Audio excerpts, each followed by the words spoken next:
Bonjour frères et sœurs, joyeux Noël. Je sais que vous êtes, on doit dire Amen ou merci, parce que l'église on dit toujours Amen. Donc vous allez dire merci. Joyeux Noël. Est-ce que vous avez été attentif à la voix du Seigneur ces 3 derniers dimanches, aujourd'hui étant le 3e? Moi oui. Et j'ai constaté que depuis 2 dimanches déjà, les messages qui nous sont donnés sont très christocentriques. La pasteur Nafkot est venue et nous a parlé de Christ. Le prince de la paix vient réconcilier l'humanité avec le Père. Ensuite, après, vient le tour du frère Albert et il nous dit « Révélons-leur Christ ». Et ce matin, nous allons encore parler de Jésus-Christ. Cela devrait nous interpeller. C'est que durant cette période, Dieu veut vraiment nous appeler à mettre Christ au centre de nos vies. Et aujourd'hui, c'est la Noël, nous voulons aussi mettre Jésus-Christ au centre de la Noël. Amen. Père éternel, merci. Merci pour ce temps que tu nous accordes. Merci d'avoir donné ton Fils pour nous. Merci de nous avoir donné Jésus-Christ. Ce matin, ensemble avec mes frères et sœurs, nous venons nous souvenir de ces jours heureux, de ces jours de grande joie. Oui, ces jours où Dieu s'est fait homme. Nous venons glorifier Jésus et nous voulons mettre Jésus-Christ au centre de la Noël. Nous voulons te mettre au centre de la Noël, mais pas seulement, mais aussi au centre de nos vies. Ô Père, je ne suis qu'un canal. Je ne ferai que mon devoir. Et lorsque je finirai, je dirai ce que Christ me recommande de dire dans Luc 17, 10. Dites, vous aussi, nous ne sommes que des serviteurs. Nous n'avons fait que notre devoir. C'est toi qui parles à ton assemblée. C'est toi qui parles à tes enfants. Parle-nous, Seigneur. Nous t'écoutons. Au nom de Jésus-Christ. Amen. Merci à la chorale qui est déjà partie. Bien-aimés, le thème de ce matin est « Un enfant nous est né, un fils nous est donné ». Amen. Je sais que j'avais promis que je vais continuer ma prédication de l'autre fois, Christ crucifié, ressuscité et glorifié. Mais permettez-moi aujourd'hui, vu que c'est un grand jour pour nous, c'est la Noël, de vous apporter une prédication circonstancielle. Je réitère ma promesse de continuer cette prédication, de traiter la partie glorifiée autrefois, et vous verrez, il n'y a pas de décalage. Amen. Mais parlons de Jésus-Christ.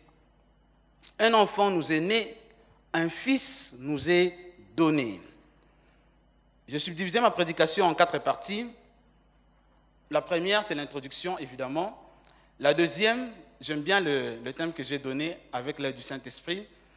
La deuxième partie sera les annonces liées à la naissance messianique. Je comprends pourquoi le frère Rodrigue a l'habitude de déplacer ça.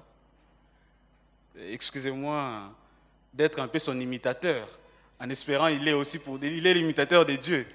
Amen. Donc, la deuxième partie, je l'ai nommée, avec l'aide du Saint-Esprit, les annonces liées à la naissance messianique. Et la troisième partie, je l'ai nommée, avec l'aide du Saint-Esprit, il veut naître dans ton cœur. C'est la partie où nous donnerons l'occasion à toutes celles et ceux qui veulent recevoir encore Jésus-Christ comme Seigneur et Sauveur de le faire. Amen. Et la conclusion, qui est la 4e partie, je l'ai nommée « Révélons-leur Christ ». Vous l'aurez compris, c'est le thème de la prédication de la fois dernière. Donc, je ne l'ai pas vraiment nommé, j'ai pris. Amen. Lisons 2 textes d'introduction qui sont nos textes de base. Nous aurons 2 textes de base. Le premier, vous l'aurez deviné facilement. Un enfant nous est né, un fils nous est donné. C'est Ésaïe 9, quoi? Exactement, Ésaïe 9, 5 ou 6, ça dépend des versions. Ok. Nous allons d'abord lire Ésaïe 9, du 1er au 6e verset, et après nous lirons Luc 2, du 4e au 14e verset. Je vais lire dans la version Louis II 1910, et ça sera affiché derrière moi, comme ça vous allez me suivre. Ésaïe 9, du 1er au 6e verset, la Bible dit: mais les ténèbres ne régneront pas toujours sur la terre, où il y a maintenant des angoisses. Si les temps passés ont couvert d'opprobre le pays des Zabulons et le pays des Nephtali, les temps à venir couvriront de gloire la contrée voisine de la mer, au-delà du Jourdain, les territoires des gentils. Le peuple qui marchait dans les ténèbres voit une grande lumière. Sur ceux qui habitaient le pays de l'ombre de la mort, une lumière resplendit. Tu rends le peuple nombreux, tu lui accordes des grandes joies. Il s'est réjoui devant toi, comme on s'est réjoui à la moisson. Comme on pousse des cris d'allégresse au partage du butin, car le joug qui pesait sur lui, le bâton qui frappait son dos, la verge de celui qui l'opprimait, tu les brises, comme à la journée des Madians. Car toute chaussure qu'on porte dans la mêlée et tout vêtement guerrier roulé dans le sang seront livrés aux flammes pour être dévorés par le feu. Car un enfant nous est né, un fils nous est donné. On l'appellera admirable, conseiller, Dieu puissant, Père éternel, Prince de la paix. Amen. Luc 2, du 4e au 14e verset, lisons la parole de Dieu. Joseph aussi monta de la Galilée, de la ville de Nazareth, pour se rendre en Judée, dans la ville de David, appelée Bethléem, parce qu'il était de la maison et de la famille de David, afin de se faire inscrire avec Marie, sa fiancée, qui était enceinte. Pendant qu'ils étaient là, le temps où Marie devait accoucher arriva, et elle enfanta son fils premier-né. Elle l'émaillota et le coucha dans une crèche, parce qu'il n'y avait pas de place pour eux dans l'hôtellerie. Il y avait dans la même contrée des bergers qui passaient dans les champs les veilles de la nuit pour garder leurs troupeaux. Et voici un ange du Seigneur leur apparut, et la gloire du Seigneur resplendit autour d'eux. Ils furent saisis d'une grande frayeur, mais l'ange leur dit: ne craignez point. Car je vous annonce une bonne nouvelle qui sera pour tout le peuple le sujet d'une grande joie. C'est qu'aujourd'hui, dans la ville de David, il vous est né un sauveur qui est le Messie, qui est le Christ, le Seigneur. Et voici à quel signe vous le reconnaîtrez. Vous trouverez un enfant émailloté et couché dans une crèche. Et soudain, il se joignit à l'ange une multitude de l'armée céleste, louant Dieu et disant: gloire à Dieu dans les lieux très hauts et paix sur la terre parmi les hommes qui l'agréent. Alléluia. C'est la Noël. Joyeux Noël, frères et sœurs. Vous pouvez dire merci. Vous êtes autorisé. En préambule de ma prédication, j'aimerais essayer de répondre à cette question redondante, répétitive, qui se pose à la fois à la bouche et aux oreilles des chrétiens chaque Noël. Vous la connaissez si bien que moi. La question est: doit-on fêter Noël? Est-ce normal qu'un chrétien puisse fêter Noël? Parfois, on y ajoute une deuxième question. Est-ce que Jésus-Christ est vraiment né le 25 décembre? Nous, à l'EAM Rabat, nous célébrons la naissance de Jésus-Christ dans la période environnant le 25 décembre. Et ce matin, nous voulons vous expliquer pourquoi. Bien-aimés, nous avons beau prendre 1 heure, 2, 3, 4, 10 à discuter autour de l'origine païenne de la Noël, faisant référence au solstice d'hiver, au dieu soleil. Mais je me pose une question. Est-ce vraiment important de passer du temps à discuter sur ça? En réalité, les vraies questions qui devraient se poser pendant la Noël sont les suivantes. Est-ce que la naissance de Jésus doit être célébrée? Les mots sont importants. La question c'est, est-ce que la naissance de Jésus doit être célébrée?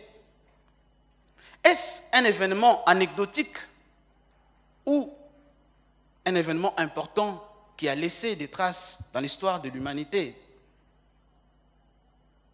Une troisième question, les hommes sont-ils les premiers à célébrer la naissance de Jésus? À toutes ces questions, laissons la Bible nous répondre. Réalisons ensemble, j'aimerais qu'on affiche Luc, que nous venons de lire, chapitre 2. Cette fois-ci, examinons petit à petit et essayons de trouver des réponses à toutes ces questions. Luc chapitre 2, si on peut l'afficher dans la version Louis II 1910, à partir du verset 10 cette fois-ci. Essayons de voir si la Noël, si la naissance de Jésus-Christ doit être célébrée, si c'est un événement anecdotique, c'est-à-dire sans importance, ou alors c'est un événement important. Essayons aussi de voir et de comprendre si les hommes sont les premiers à célébrer cette nouvelle. La Bible dit, mais l'ange leur dit, ne craignez point, car je vous annonce quoi? Non, car je vous annonce quoi? Alléluia. La naissance de Jésus-Christ a été traitée par les anges comme étant une bonne nouvelle. Bien-aimés, la bonne nouvelle, ce n'est pas seulement la mort et la résurrection de Jésus, mais c'est aussi sa naissance. Vous n'avez pas compris, je disais que la bonne nouvelle, ce n'est pas seulement la mort et la résurrection de Jésus, mais c'est aussi sa naissance. Le simple fait qu'il soit né est une bonne nouvelle. Et pourquoi c'est une bonne nouvelle? Parce que simplement, c'est une équation irrésoluble, irrésolvable, si vous voulez. Qu'est-ce qui s'est passé? Ce mystère de l'incarnation. Qu'est-ce que c'est ce mystère de l'incarnation?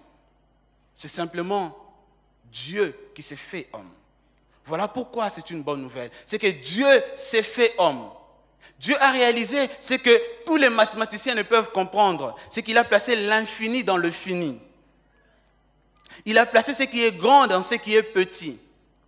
Il a placé l'éternel dans le temporel, l'intemporel dans le temporel, le divin dans l'humain. Alléluia. Ça, c'est le plus grand miracle jamais connu par l'humanité. Dieu s'est fait homme. Celui qui est éternel a accepté de porter le temporel. Celui qui est infini a accepté de porter la finitude. Ne voyez-vous pas que cela doit être considéré comme un événement plus que le simple fait de, je ne sais pas moi,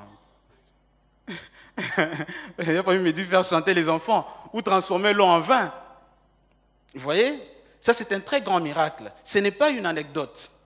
Et les anges eux-mêmes, l'ange lui-même qui vient donner cette nouvelle dit, je vous annonce une bonne nouvelle.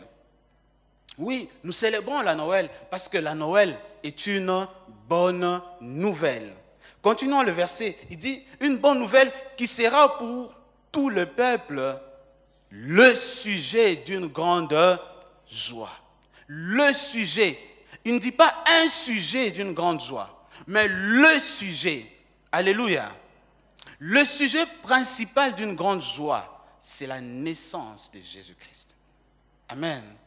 Qu'est-ce qui caractérise une fête? Principalement, c'est la joie.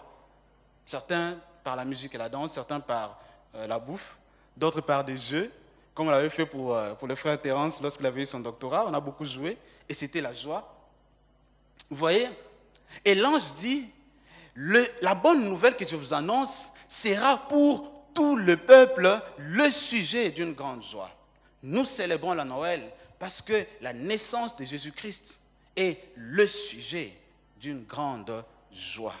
Amen.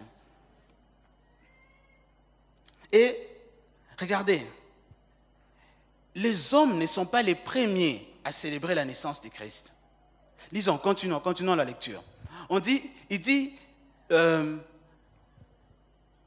oui, mais l'ange leur dit, vous pouvez vous arrêter au verset 10, mais l'ange leur dit, ne craignez point, car je vous annonce une bonne nouvelle qui sera pour tout le peuple le sujet d'une grande joie. Verset 11, la suite. C'est qu'aujourd'hui, dans la ville de David, il vous est né un sauveur, qui est le Christ, le Seigneur.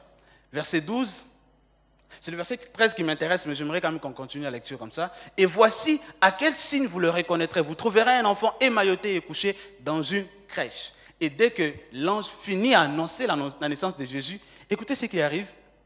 Et soudain, il s'est joigni à l'ange une multitude de l'armée céleste.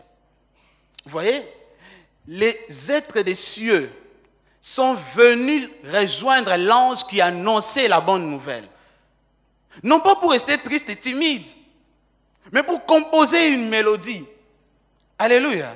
La première mélodie à la naissance de Christ n'a pas été composée par les humains, mais par les êtres célestes, par les anges. Tu as le droit d'applaudir Jésus. Tu peux applaudir. Vas-y. Applaudis Jésus. Tu es autorisé de le faire. Évidemment. La première mélodie, et je vais vous l'apprendre parce que j'étais un peu avec eux, on a fait un peu de répétitions, en disant, gloire à Dieu dans le lieu très haut et paix sur la terre parmi les hommes qui l'agréent. Non, c'est merveilleux, n'est-ce pas? Non, nous allons faire quelque chose. Je vais me substituer en Cristiano et vous en la chorale. Donc je vais chanter pour la première fois et quand je vais vous dire à vous, vous allez aussi chanter. Vous êtes d'accord avec moi? C'est la Noël, c'est la fête. Gloire à Dieu dans le lieu très haut et paix sur la terre parmi les hommes qui l'agréent. À vous? Paix sur la terre parmi les hommes qui l'agréent. Alléluia. Jésus-Christ est né. Joyeux Noël, bien-aimés. Nous avons le droit de célébrer la Noël. Nous avons raison de célébrer la Noël. Nous nous joignons à cette armée céleste qui vient célébrer Jésus. Nous disons gloire à Dieu dans le lieu très haut. Écoutez la suite. Et paix sur la terre. À qui? Parmi les hommes. Pas parmi les anges. Pas les archanges ni les 24 vieillards. Mais les hommes. Alléluia. La naissance de Jésus est une bonne nouvelle. Mais pour qui? Pour les hommes. Pour nous. Alors nous avons le droit de nous réjouir. Lorsqu'un enfant naît dans une famille, ne se réjouit-on pas? Si, on se réjouit. Pourquoi voulez-vous que nous ne puissions pas nous réjouir de la naissance de Christ? Alors il reste quand même quelques questions. On peut nous dire, est-ce que Jésus est réellement né le 25 décembre? Parce qu'il paraît, et c'est vrai, que le 25 décembre était la fête du Dieu Soleil. On parlait du solstice d'hiver.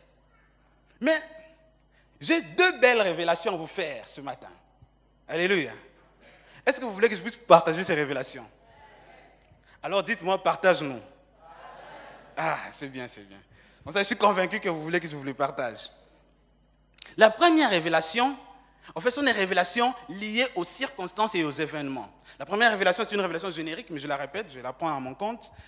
C'est que la célébration de la naissance de Jésus-Christ vient remplacer la célébration qu'il y avait pour le Dieu Soleil, les dieux Lumière. Alléluia. J'ai fini ma révélation. Ah non, vous n'avez pas compris.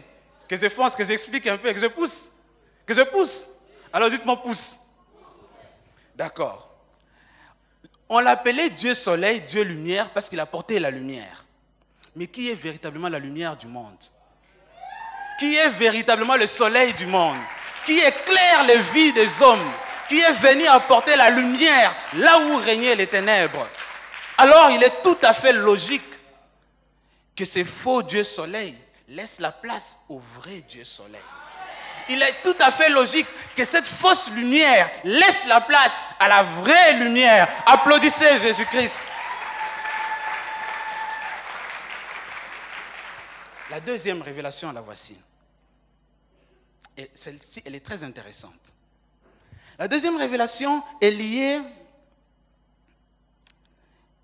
vous vous rappelez, lorsque je parlais des Christ crucifié, ressuscité, glorifié, je vous ai dit que les historiens ont démontré, et c'est vrai, que Jésus-Christ n'est pas né à l'an 0, comme on ose le croire. Vous voyez? Parce qu'on dit, parfois on croit que Jésus est né à l'an 0, mais ce n'est pas vrai.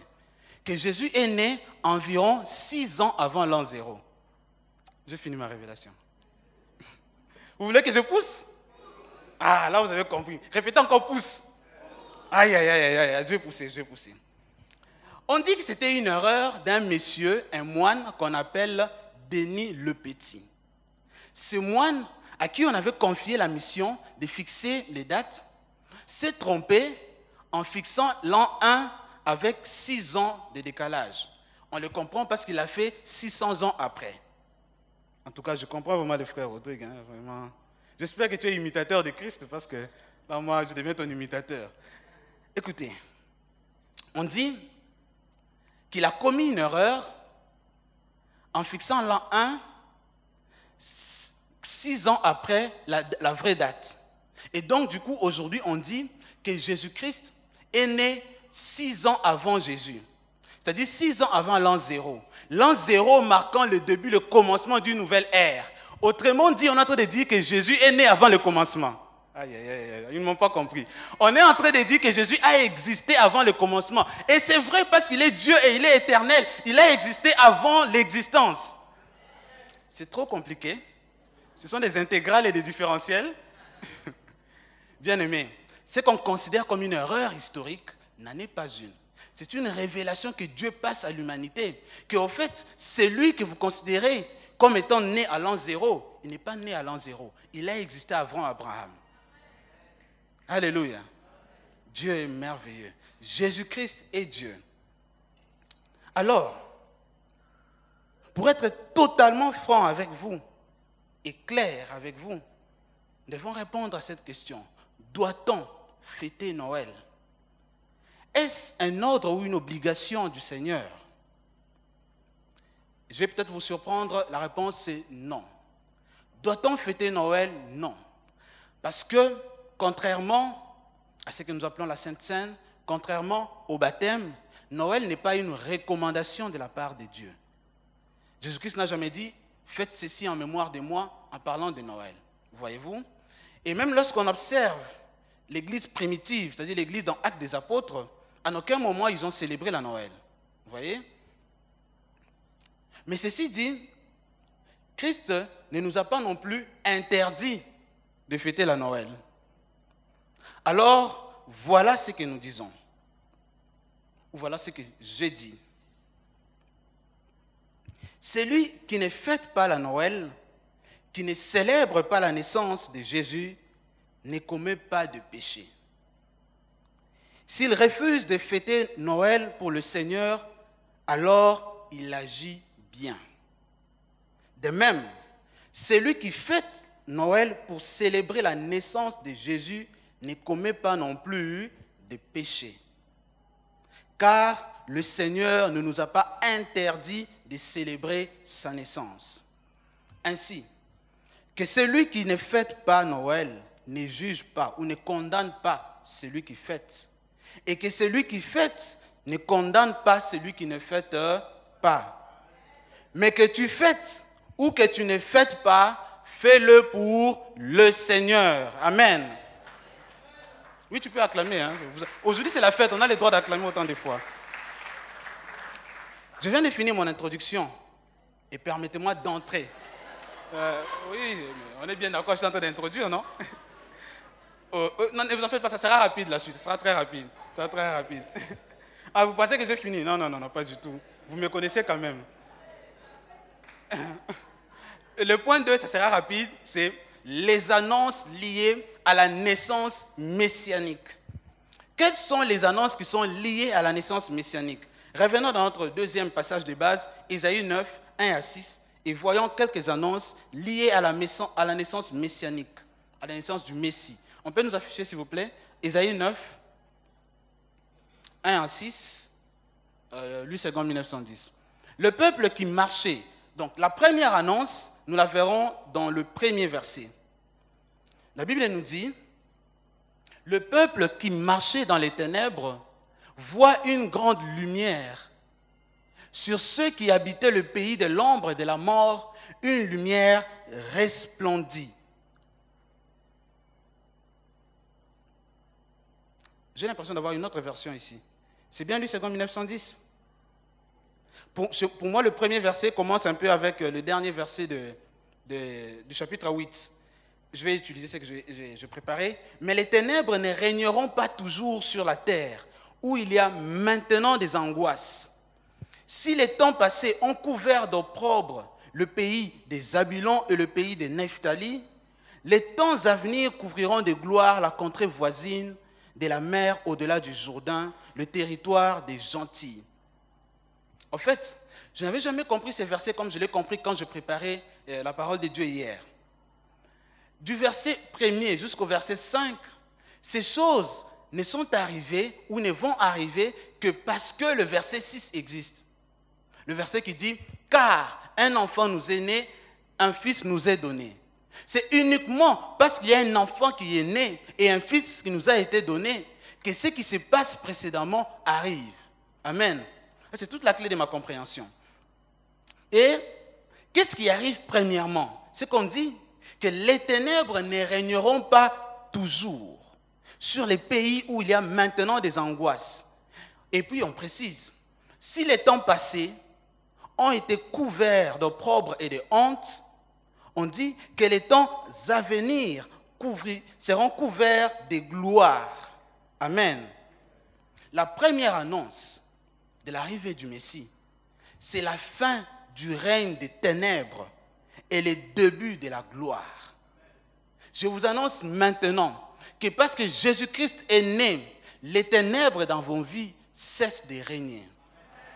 Parce que Jésus est né dans ton cœur, les ténèbres n'ont plus de place.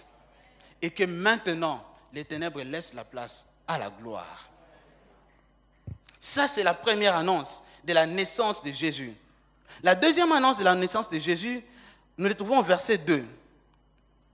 Écoutez bien les mots qui sont choisis dans la Bible. La Bible dit, « Sur ceux qui habitaient le pays de l'ombre et de la mort, une lumière resplendit. » Sur ceux qui habitaient le pays de l'ombre et de la mort, une lumière resplendit. L'auteur fait un parallèle assez étonnant. Il fait le parallèle entre la mort et la lumière. Qu'est-ce que la lumière dissipe d'habitude? C'est les ténèbres.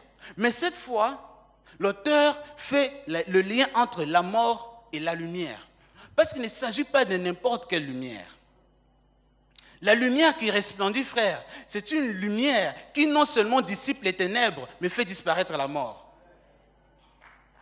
Alléluia. Et même lorsque tu vis dans un pays où règne la mort, Seigneur dit, un pays où règne d'épaisses ténèbres, la lumière de Dieu peut donner la vie à ce que tu entreprends.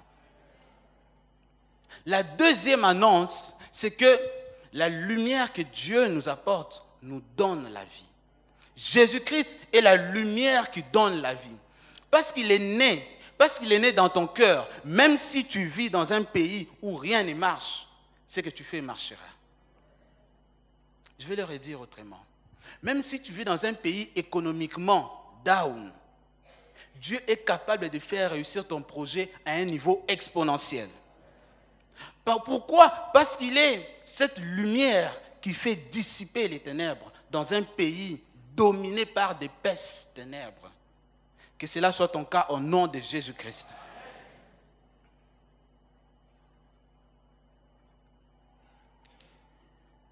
La troisième annonce de la naissance de Jésus-Christ, nous allons le voir au verset 3. Le verset 3 dit, « Tu rends le peuple nombreux, tu lui accordes des grandes joies. Il se réjouit devant toi, comme on se réjouit à la moisson, comme on pousse des cris d'allégresse au partage du butin. » Alléluia. Il s'est réjoui devant toi comme on s'est réjoui quand? À la moisson. Comme on s'est réjoui quand? C'est le temps de moissonner. Alléluia. C'est le temps de moissonner. Après avoir sémé, vient le temps où on vient moissonner, on vient récolter. La naissance de Jésus-Christ marque le début du temps de la moisson. C'est la troisième annonce de la naissance de Jésus. Parce que Jésus est né, alors le temps de moissonner est arrivé. Alléluia. Si Jésus est né dans ton cœur, sache que le temps de moissonner dans ta vie est arrivé. Mais encore faudra-t-il qu'il soit réellement né dans ton cœur.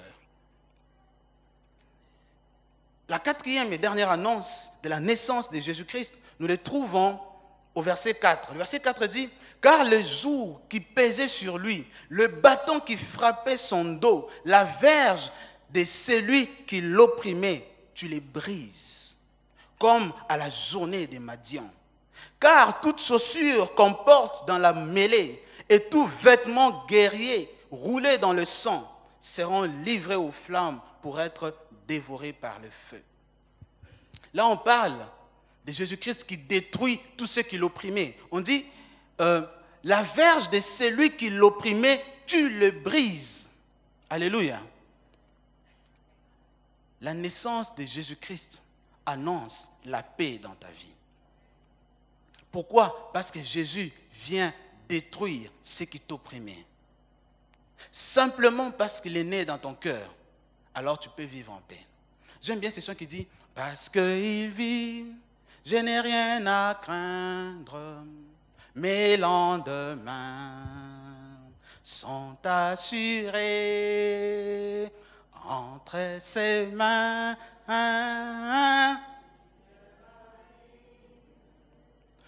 Pour ces temps et d'éternité, je sais qu'il...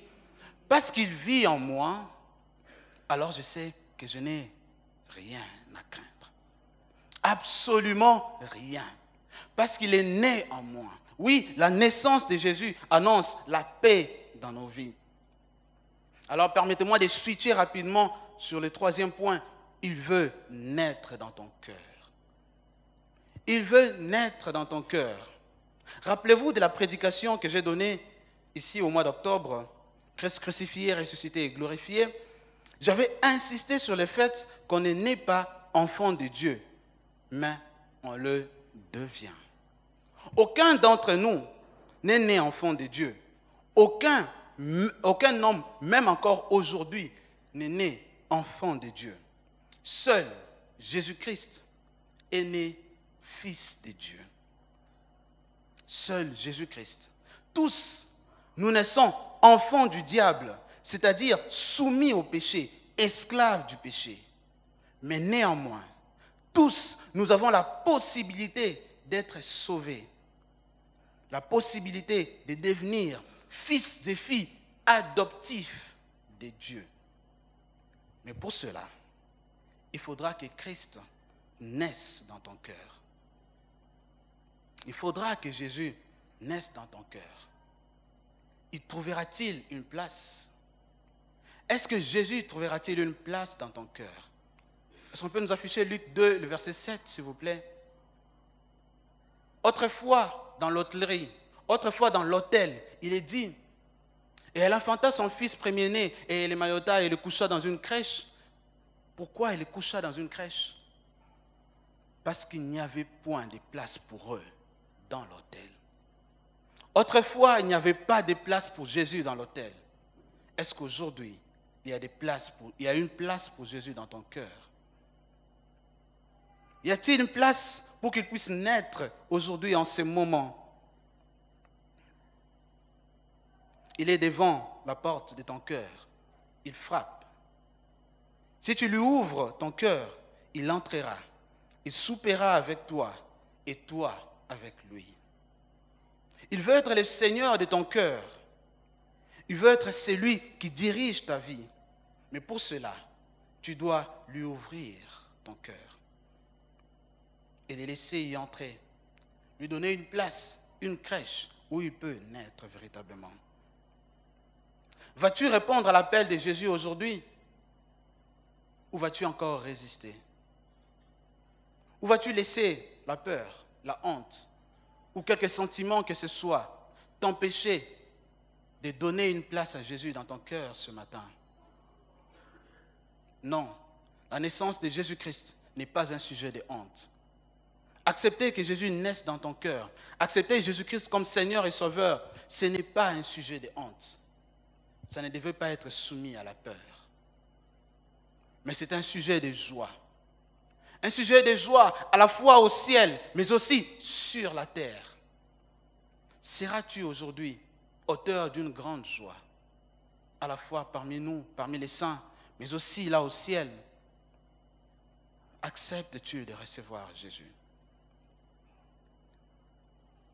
S'il y a parmi nous une personne touchée par la parole, accepte ce matin de donner sa vie à Jésus-Christ et de laisser une place dans son cœur pour Christ qui se manifeste tout simplement. Parce que ce matin, Christ est venu pour frapper à la porte de ton cœur et il veut que tu lui laisses une place, qu'il y vive, qu'il y naisse.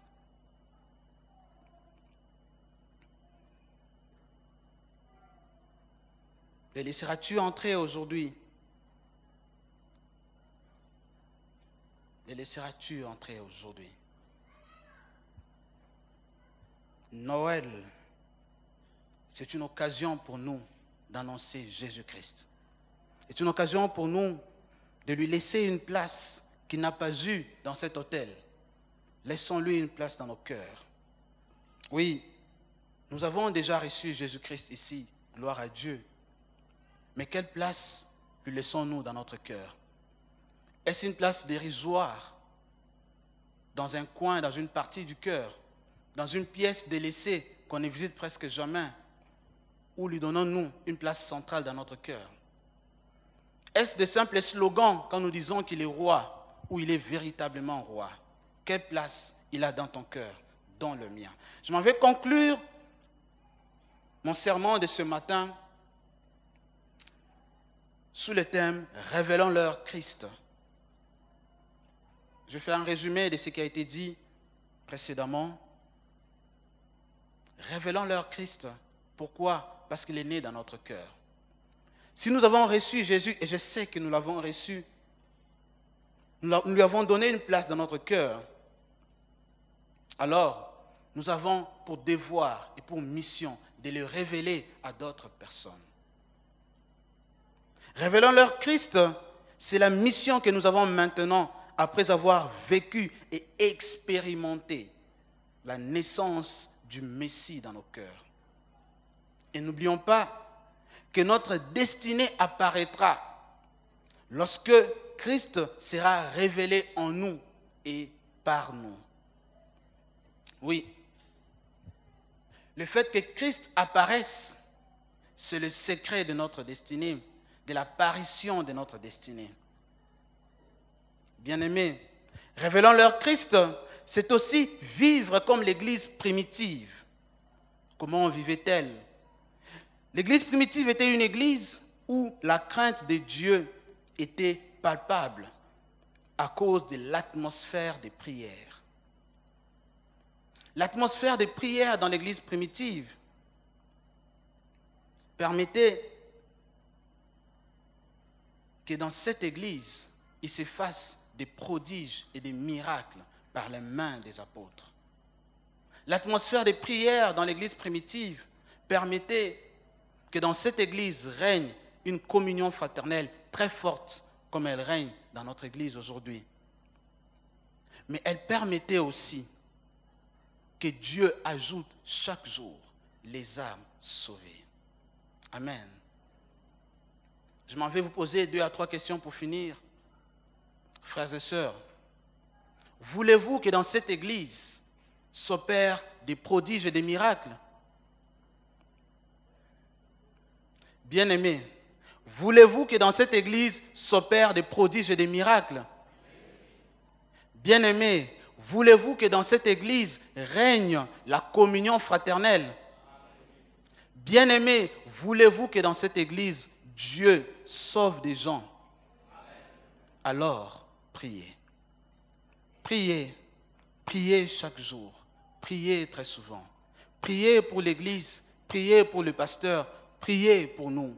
Paul pouvait dire, je vous demande, priez pour moi, afin qu'il me soit donné d'annoncer la parole de Dieu avec courage et force. Et nous vous demandons aujourd'hui, je me permets de jouer ce rôle qui n'est pas le mien et je suis trop petit pour le jouer, mais ce rôle de parler au nom de tous les enseignants et vous dire, priez pour nous, afin qu'il nous soit donné d'enseigner la parole de Dieu comme elle doit être enseignée exactement. Parce qu'il est écrit que l'évangile ne consiste pas en paroles, mais en... Ce verset ne dit pas l'évangile ne consiste pas seulement en paroles, non. L'évangile ne consiste pas en paroles, mais en puissance. Parce que véritablement, les paroles ne sont que des vecteurs porteurs de la puissance de Dieu. L'évangile est une puissance de Dieu pour sauver quiconque croit. Alléluia. Joyeux Noël et que Dieu vous bénisse. Calvin, let's go.